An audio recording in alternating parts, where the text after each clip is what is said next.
찬바람이 뼈를 깎는 듯했다. 1974년의 마지막 달 서울 변두리 산동네의 새방은 햇볕 한 조각 들지 않는 음지였다. 순영은 25의 나이에 벌써 세상의 모든 무게를 짊어진 듯했다. 그녀의 배는 남산만 했고 낡은 솜니불 속에서도 냉기가 스며들었다. 영철 씨, 연탄은 오늘 넣었어요? 순영이 목소리를 쥐어짜듯 물었다. 남편 영철은 연탄재를 비우고 돌아오다 말고 멈칫했다. 그의 등 뒤로 보이는 좁은 마당에는 시커먼 연탄재와 허옇게 얼어붙은 흙바닥이 보였다. 영철은 머리를 극적였다. 아, 그게 이번 공사 대금이 늦어져서 일단 저번에 쓰다 남은 거 한 장으로 버텼어. 걱정 마. 내일 아침 일찍 반장님한테 얘기해서 돈 받아올게. 내일 아침. 그 내일 아침 소리는 결혼 3년 차인 순영의 삶을 지탱해 온 희망이자 가장 지긋지긋한 변명이었다. 영철은 착하고 성실했지만 늘 세상의 속도보다 반 박자 느렸다. 10대 때부터 객지 생활을 하며 공사판을 전전한 영철은 아기는 없었으나 돈과 담을 쌓고 사는 듯했다. 순영은 방구석에 놓인 양은 냄비를 노려보았다. 냄비 안에는 어제 점심때 먹다 남은 무말랭이 뿐이었다. 아이를 낳으려면 잘 먹어야 한다는 것을 알지만 마른 반찬도 귀한 형편이었다. 순영의 눈시울이 뜨거워졌다. 돈이 없어도 애는 낳을 수 있다고 했잖아요. 당신 말만 믿고. 순영의 목소리가 떨렸다. 순영아, 미안해. 정말 미안해. 이제 곧 이 아이만 태어나면 내가 진짜 이를 악물고 뛸게. 저기 신도시에 큰 공사 들어간대. 거기 가면 돈 많이 번대. 영철은 순영의 발을 주무르며 애원하듯 말했다. 하지만 순영의 머릿속에는 오직 불안감만 가득 찼다.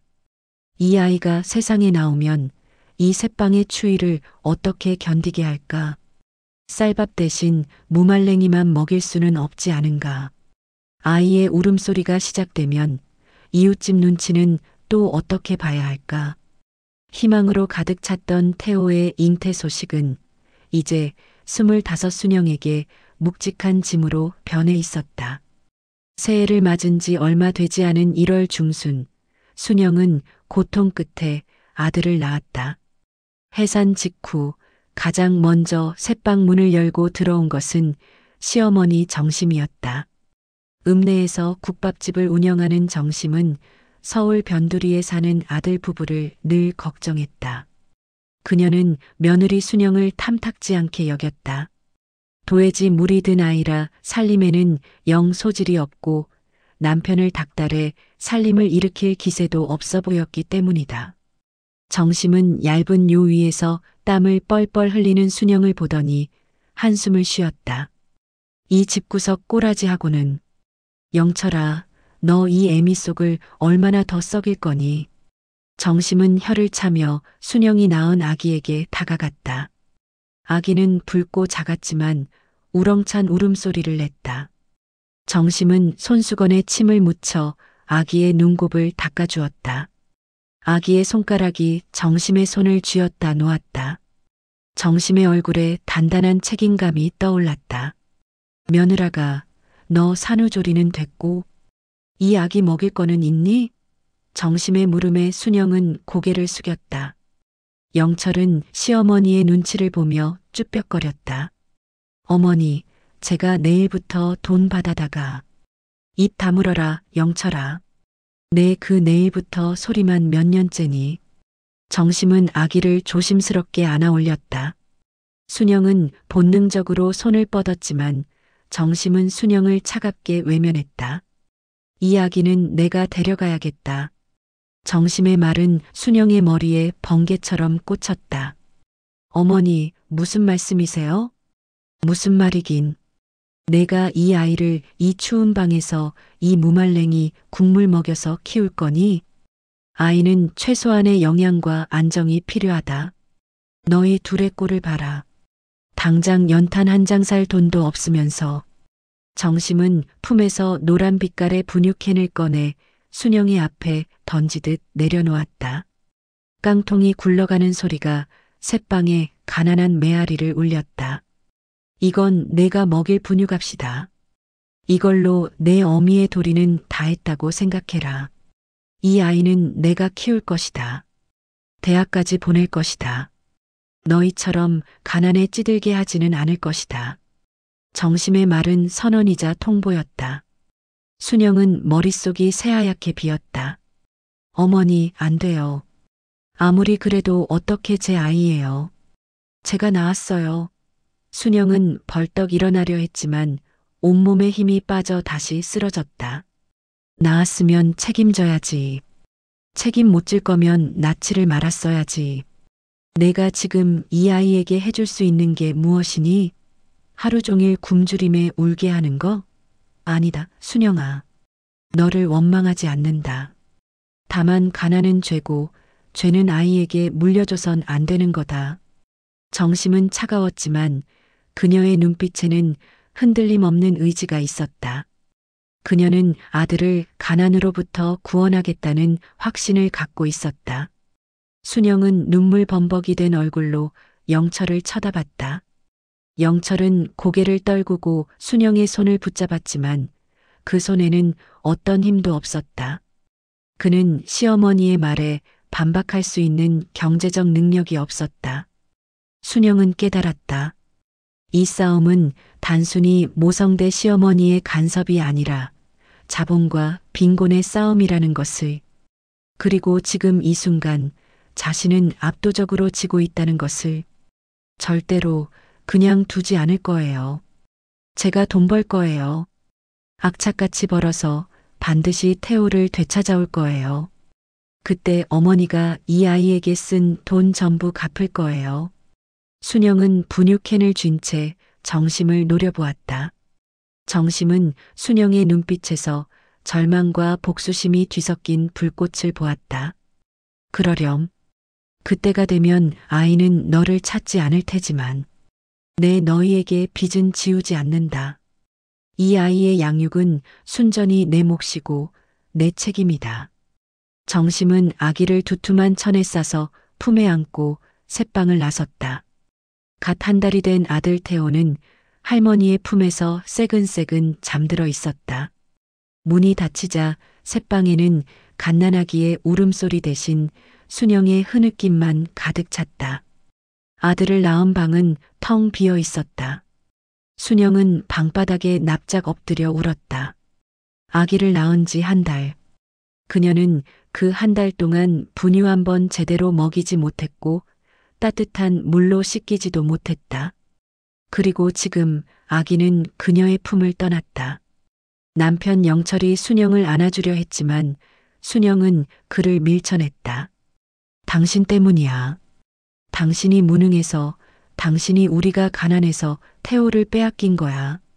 그녀의 울음은 곧 분노가 되었고 그 분노는 생존 의지가 되었다. 순영은 이제 더 이상 새방에 머물 수 없었다. 그녀는 이 절망적인 공간에서 벗어나 아들을 되찾아올 힘을 길러야 했다. 그날 밤 순영은 낡은 노트를 펼쳤다. 노트 첫 페이지에 그녀는 삐뚤삐뚤한 글씨로 적었다. 1975년 1월. 아들을 잃은 날. 갚아야 할 빚태호의 20년 세월. 순영의 마음속에는 시어머니 정심과의 길고 긴 싸움이 시작되었음을 알리는 차가운 결의가 자리 잡았다. 그녀는 태호를 놓았지만 동시에 태호를 향한 집착과 모성을 더 단단히 붙잡았다. 세월의 빚을 갚아 언젠가 어머니로서 강물처럼 흐르는 사랑을 되찾으리라. 그 복잡하고 모순적인 여정의 서막이었다. 아들을 보낸 지 일주일이 되었을 때 순영은 비로소 지옥의 온도를 깨달았다.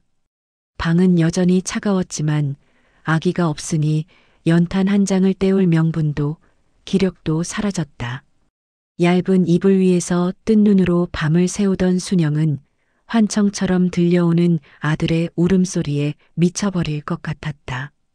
배고프다 엄마.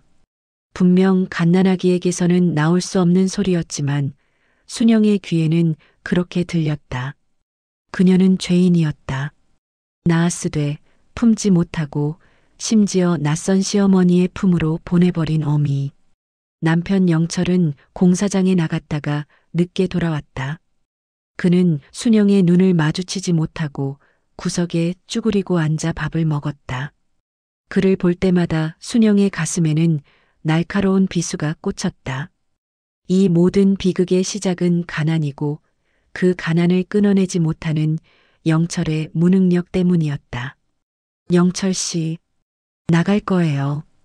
순영이 마른 목소리로 말했다. 어디를? 몸도 다 안 나았는데. 어디든. 돈 벌러 갈 거예요.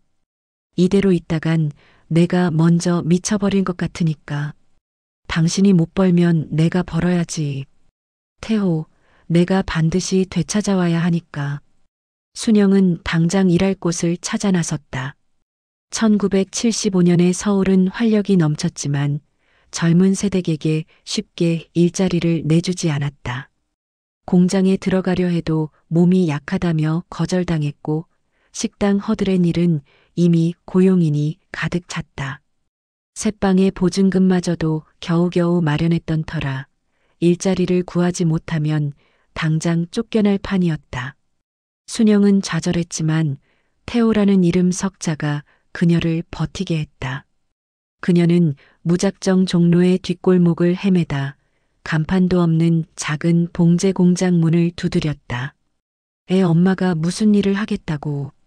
공장 주인은 순영을 아래 위로 훑어보았다. 아들 낳은 지 얼마 안 됐지만 손은 빠릅니다. 뭐든 시키는 대로 할게요. 잠은 여기서 자도 됩니다. 밤샘도 할게요. 순영은 자존심이고 체면이고 버렸다. 그녀의 절박함이 통했는지 주인은 순영을 바느질 보조로 써주었다. 순영의 일상은 절규의 연속이었다. 새벽 5시에 일어나 공장에 나가 밤 11시까지 미싱을 돌렸다. 밤이 되면 눈은 충혈되고 손은 바늘에 찔려 피가 맺혔다. 밥은 건너뛰기 일쑤였고 그녀의 몸은 빠르게 메말라갔다. 이렇게 악착같이 일해도 한 달에 손에 쥐는 돈은 쌀한가마니 감 정도였다. 그녀가 아들을 되찾아오려면 시어머니 정심이 운영하는 국밥집보다 더 안정적인 수입을 만들어야 했다. 순영은 봉제일 대신 직접 장사를 해야겠다고 결심했다. 한 달 뒤 정심이 순영의 새빵을 다시 찾아왔다. 정심은 봉투를 하나 던져주었다. 순영은 봉투를 열었다. 그 안에는 영철의 한 달치 봉급보다 많은 돈이 들어 있었다. 이게 뭐예요, 어머니? 순영이 떨리는 목소리로 물었다. 태호 먹일 분유값과 옷값이다. 이 아이는 내가 키운다고 했으니 너희가 억지로 돈 벌 필요는 없다. 봉제 공장 그만두고 몸조리나 해라. 정심의 말은 모욕이었다. 그녀는 돈으로 순영의 모성을 무력화시키려 했다. 돈 안 받습니다. 태호는 제가 키울 거예요. 어머니 돈 필요 없어요. 순영은 봉투를 정심에게 돌려주었다. 정심은 콧방귀를 뀌었다. 내가 내 돈을 거부한다고 태호가 내 품으로 돌아오니? 내가 봉제 공장에서 한 달 내내 뼈 빠지게 벌어온 돈으로 태호 분유값도 채 못 되지 않니? 순영아, 가난한 사랑보다 풍족한 책임감이 아이에게는 더 중요하다. 정심은 태호의 이야기를 꺼냈다. 태호는 밥도 잘 먹고 잠도 잘 잔다. 방이 따뜻해서 감기도 걸리지 않았고 영철이도 가끔 와서 보고 간다. 너한테는 말 못했을 테지만 남편 영철이 자신 몰래 시어머니 집에 가서 아들을 보고 왔다는 사실에 순영은 배신감과 서러움에 치를 떨었다. 그녀는 고립되고 있었다. 모두가 태호의 안정을 위해 정심의 편에 서는 것 같았다. 어머니, 저도 이 아이의 엄마예요. 그 사실은 돈으로도 그 어떤 것으로도 바꿀 수 없어요. 알지. 내가 낳았다는 거. 하지만 아이가 자라면 알게 될 거다. 낳아준 엄마보다 길러준 할머니가 더 필요한 존재였다는 것을. 정심은 봉투를 다시 순영의 발치에 놓았다. 이 돈은 그냥 태호 몫이다. 너희가 쓰지 않아도 된다. 하지만 이 돈이 태호의 안정된 환경을 상징한다는 것만 기억해라. 정심은 단호하게 말하고 새방을 떠났다. 순영은 봉투를 움켜쥐고 밤새 고민했다. 봉투를 태워버리고 싶었지만 그 돈은 태호의 그림자였다. 그 돈을 거부하는 것은 태호의 존재를 부정하는 것 같았다. 결국 순영은 그 돈을 태호에게 갚아야 할 빚의 종잣돈으로 쓰기로 했다. 봉투에 손을 대지 않고 고이 간직했다.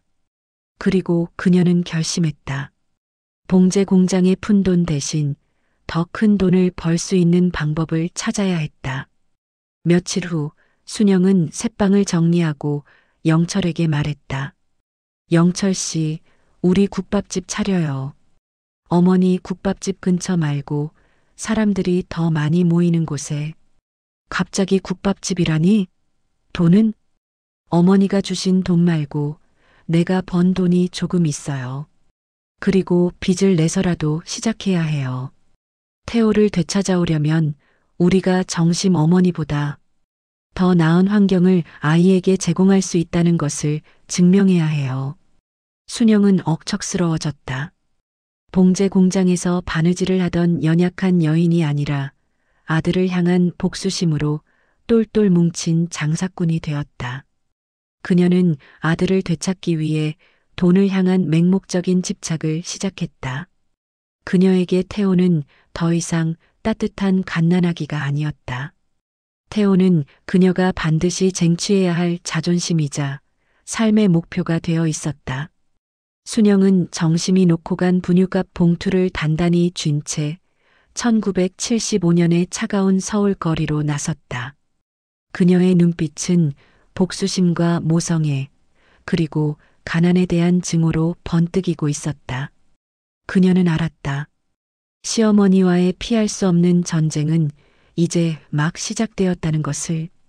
그녀는 기필코 승리하여 잃어버린 아들과 어머니로서의 자리를 되찾을 것이었다.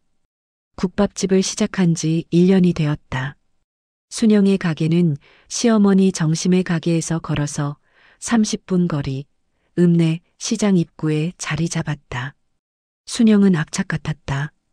산후조리 대신 익힌 강인한 체력과 아들을 되찾겠다는 집념만이 그녀의 연료였다. 그녀의 국밥은 양이 푸짐했고 인심은 박했으나 빠릿빠릿한 일처리 덕분에 손님은 끊이지 않았다. 순영은 돈을 세고 벌고 모으는 일 외에는 다른 어떤 생각도 하지 않았다. 그녀의 유일한 삶의 목적은 1년에 단 한 번 허락된 아들 태호와의 면회였다. 면회는 늘 정심의 엄격한 규칙 아래 이루어졌다. 정심의 국밥집 뒷채 작은 방에서 일시간을 넘기지 못했다. 순영은 태호를 만날 때마다 눈물을 참느라 입술을 깨물었다. 태호는 순영에게서 낯선 냄새를 맡는 듯 할머니 정심의 치마폭 뒤에 숨기 일쑤였다. 1976년 겨울 2살이 된 태호는 순영을 향해 처음으로 말을 했다. 이모. 그 말은 순영의 심장을 찢어 놓았다. 태호에게 엄마는 정심, 할머니는 정심의 친구나 이웃이었을 터다. 태호에게 순영은 가끔 와서 울다가 가는 이상한 여자, 이모에 불과했다. 태호야, 엄마야. 내가 내 엄마다. 순영이 울먹이며 태호를 안으려 하자 태호는 정심의 품으로 도망쳤다. 조용히 해라, 순영아. 애가 혼란스러워하지 않니? 정심이 매섭게 순영을 제지했다. 혼란스럽게 만든 건 어머니잖아요. 왜 아이한테 거짓말을 하세요? 거짓말이라니? 내가 이 아이에게 한 번이라도 내 존재를 숨겼니? 내가 이 아이에게 해줄 수 있는 게 아무것도 없었을 때 책임을 진 사람이 바로 나다. 낯선 이모에게 안겨 울게 만드는 게 내 모성이니? 정심의 말은 비수였지만 반박할 수 없는 사실이었다. 정심의 집은 따뜻했고 태호는 늘 새 옷을 입었으며 정심이 정성껏 만든 이유식을 먹었다. 태호의 성장은 곧 순영의 죄책감의 크기였다. 시간은 빠르게 흘러 1980년대 초가 되었다. 태호는 초등학교 저학년이 되었다. 그는 동네에서 소위 잘 사는 집 손자였다. 단정하고 깨끗한 옷차림, 반듯한 자세, 그리고 누구에게도 꼴리지 않는 당당함이 있었다. 이 모든 것은 정심의 교육 철학의 결과였다. 정심은 태호의 교육에 모든 것을 쏟아부었다. 국밥집 장사를 하면서도 틈틈이 태호의 숙제를 봐주었고 좋은 선생님을 붙여주었다. 정심에게 태호는 가난했던 아들 부부의 실패를 만회할 기회이자 노년의 유일한 자랑이었다. 반면 순영은 여전히 태호의 그림자 같은 존재였다. 1년에 한 번 보던 면회는 정심의 몸이 아프거나 태호가 바쁘다는 핑계로 점점 횟수가 줄어들었다. 어느 날 순영은 태호의 학교 앞에서 몰래 기다렸다. 하교하는 태호를 본 순영은 충동적으로 태호를 불렀다. 태호야. 태호는 잠시 멈칫했지만 곧 순영을 알아보았다. 그는 친구들에게 들킬까 두려워하며 조심스럽게 순영에게 다가왔다. 이모, 여기서 뭐 하세요? 할머니 보시면 안 되는데. 이모 아니라 엄마라고 했잖아. 네, 엄마. 순영은 울컥했지만 억눌렀다. 엄마가 너 좋아하는 빵 사왔어. 잠깐만 같이 가자. 태호는 빵이 담긴 봉투를 외면했다. 그의 눈에는 순영의 낡고 기름때 묻은 옷차림이 먼저 들어왔다. 할머니가 모르는 사람 따라가지 말랬어요. 그리고 전 밥 먹을 거예요. 할머니가 빵 같은 거 몸에 안 좋댔어요. 태호의 말은 순영에게 큰 상처를 주었다.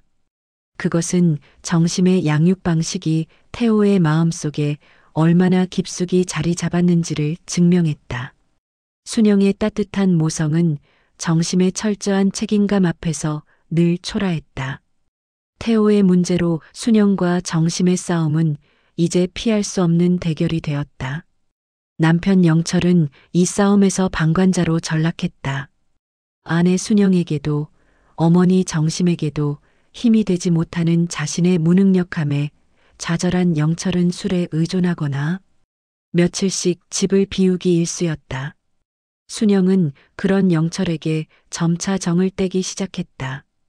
그녀의 목표는 오직 돈과 태호뿐이었다. 정심은 순영의 국밥집이 잘 된다는 소문을 듣고 순영을 찾아왔다. 돈 좀 벌었다고 우쭐대지 마라. 내 그 더러운 돈으로 내 아이에게 손 뗄 생각하지 마. 더러운 돈이라니요? 제가 땀 흘려 번 돈이에요. 어머니야말로 아이를 돈으로 산 거나 다름없잖아요. 내가 이 아이에게 준 것은 돈이 아니다. 가난하지 않을 권리다. 내가 주지 못한 안정이고 너희가 다투고 술에 취해 싸울 때 이 아이는 내 품에서 정상적인 가정을 배우고 있었다. 정심은 순영이 영철과 다투던 날들을 들추어내며 순영을 몰아붙였다. 순영은 반박할 수 없었다. 그녀가 아파하고 싸우는 동안 정심은 묵묵히 태호의 곁을 지켰다. 태호가 내게 와서 사는 것이 이 아이에게 가장 최선이야. 내가 정말 이 아이를 사랑한다면 아이의 행복을 빼앗지 마라. 정심의 목소리에는 연륜에서 나오는 무거운 진실이 담겨 있었다. 순영은 깨달았다. 이제 힘만으로, 돈만으로는 태호를 되찾을 수 없었다. 태호는 이미 정심의 삶과 철학 속에서 자란 아이였다. 순영은 태호에게 보낼 편지를 썼다가 찍기를 수백 번 반복했다. 어떤 말도 태호에게는 위로가 되지 못했다. 순영의 말은 이모의 낯선 말일 뿐이었다. 1980년대 후반 태호가 중학교에 입학할 무렵이었다. 정심은 국밥집을 팔고 태호의 교육을 위해 서울 중심부로 이사를 가겠다고 선언했다. 순영은 마지막으로 태호를 붙잡으려 했다. 태호야, 너 정말 엄마한테 오지 않을 거니? 엄마가 이제 방도 넓은 곳으로 옮겼고 가게도 안정적이야. 태호는 중학생답게 어딘가 어른스러웠지만 눈빛은 불안정했다.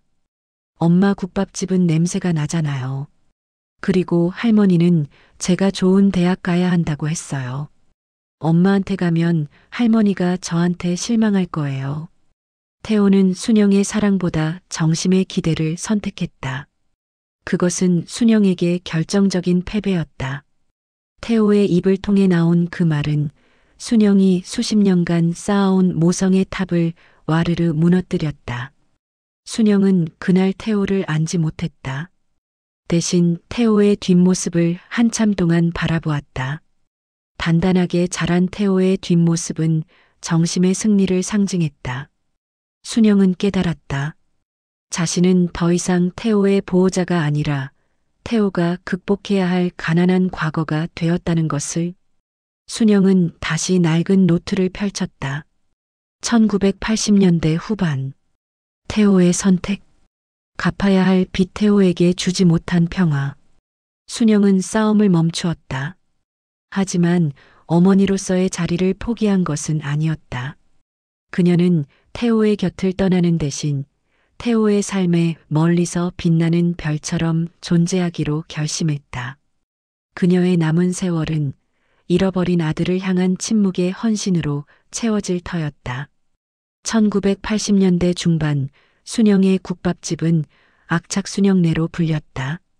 국밥집은 허름했지만 순영이 뿜어내는 투지 덕분에 장사는 번창했다. 순영은 돈을 벌기 위해 인간적인 모든 것을 포기했다. 미소는 사라진 지 오래였고 손님에게 깍듯이 대하기보다는 신속하고 정확한 계산을 우선했다. 돈만이 태호를 되찾아올 수 있는 무기였다. 그녀는 국밥집 2층에 작은 새방을 얻어 영철과 함께 살았다. 영철은 여전히 순영의 억척스러움을 따라가지 못했고 술과 도박에 손을 대기 시작했다. 순영은 남편의 타락을 볼 때마다 죄책감이 아닌 혐오를 느꼈다. 이 남자의 무능력 때문에 태호를 잃었고 이 남자가 사라져야 자신이 온전히 태호를 되찾을 수 있을 것 같았다. 결국 1980년대 후반 순영은 영철에게 이혼을 요구했고 영철은 아무런 미련 없이 짐을 싸서 떠났다. 순영은 해방감도 슬픔도 느끼지 않았다. 그저 태호를 되찾을 목표에 방해가 되는 장애물이 사라졌다는 사실에 안도했다.